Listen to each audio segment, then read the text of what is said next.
To the English class.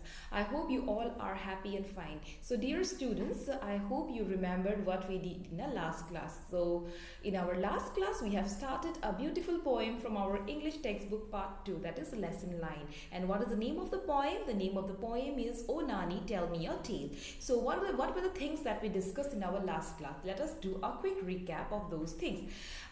So the rhyming words we have discussed, that is a very important topic from in a particular poem. So rhyming words are the words that ends with same sound. That is the sounds that ends with the same sound. These words are called as rhyming words. Now, for example, I have taken the example that we have discussed in our last class. Hen, pen. So hen, pen, it's similar sound. It ends with similar sounds. Bat and mat, almost same, and here and fear, so etc. So like this we have thousands and thousands of rhyming words but in a particular poem we might get a very sometimes a very few rhyming words, or sometimes more rhyming words are there in a particular poem. So today in this class we are going to do the reading of the particular poem. All right. So now let us discuss what is the learning outcome of today's class. So the learning outcome of today's class is the students will be able to read aloud with correct pronunciation, modulation and intonation. And on the other hand, students will also understand the new words and its meaning. So students, you will be able to understand how to read aloud with proper pronunciation, modulation, intonation. And on the other hand, you will also understand the meaning of the new words. All right. So let us do the reading of this particular poem. Okay.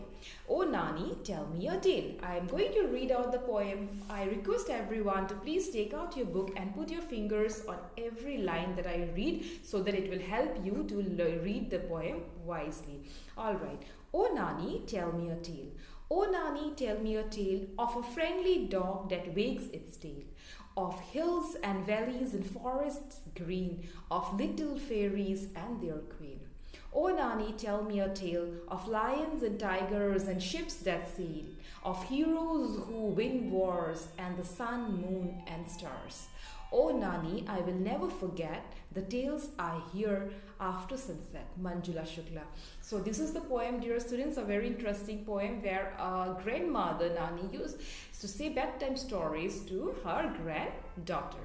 Alright, so who has written this particular poem? The poet of this particular poem is Manjula Shukla. And students, it is a very important point for you that you should remember the name of the poet of this particular poem.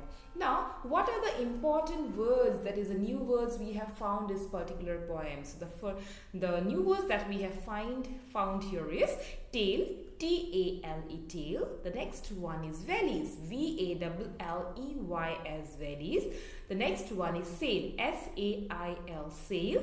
After that, heroes, H-E-R-O-E-S, heroes. And the lastly, wars, W-A-R-S, wars. So we have got here these new words here.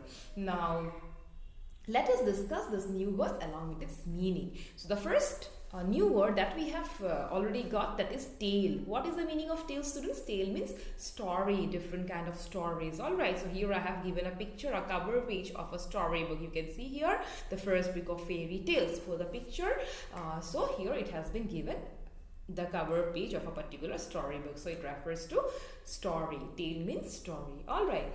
The next word is valleys. So what is the meaning of valleys? Valleys means the land between hills or mountains. So you can see here in between two hills or mountains you will find some land, and that land is called as valleys, as you can see in this picture. So valleys are very much beautiful to look at. All right.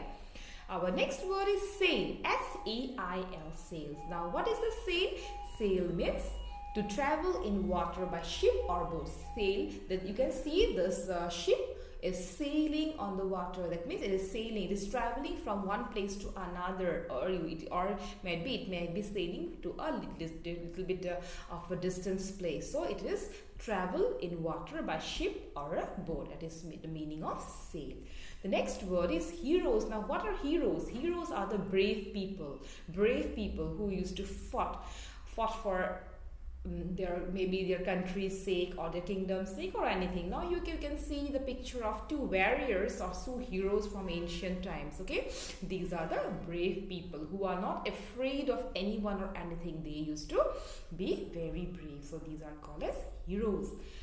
And the next one is wars. W-A-R-S, wars. Wars means what? Fighting. Fights among people, groups or countries. So wars means it is a fight among the people, groups and countries. Okay, you can see in this picture the soldiers are moving with their guns. Maybe they are preparing, they are going for some war. All right, so dear student, these are the new words that we have got here, and we have got the meaning along with their picture. I hope you have understood it properly. Now, the important point is question for assessing competences. Now here some questions are given for assessing competences. Number one question. What are the things that we need to keep in mind while reading a poem? Alright students, so whenever we read a poem, what are the things we should keep in our mind? Always we should understand first, while reading the poem, we should always pronounce the word properly. Wherever it, if it is a poem or if it is a passage or text, whatever it will be. So first our pronunciation should be very important. We should pronounce it well, and after that we should pronounce it correctly. The words we should pronounce it very, very correctly.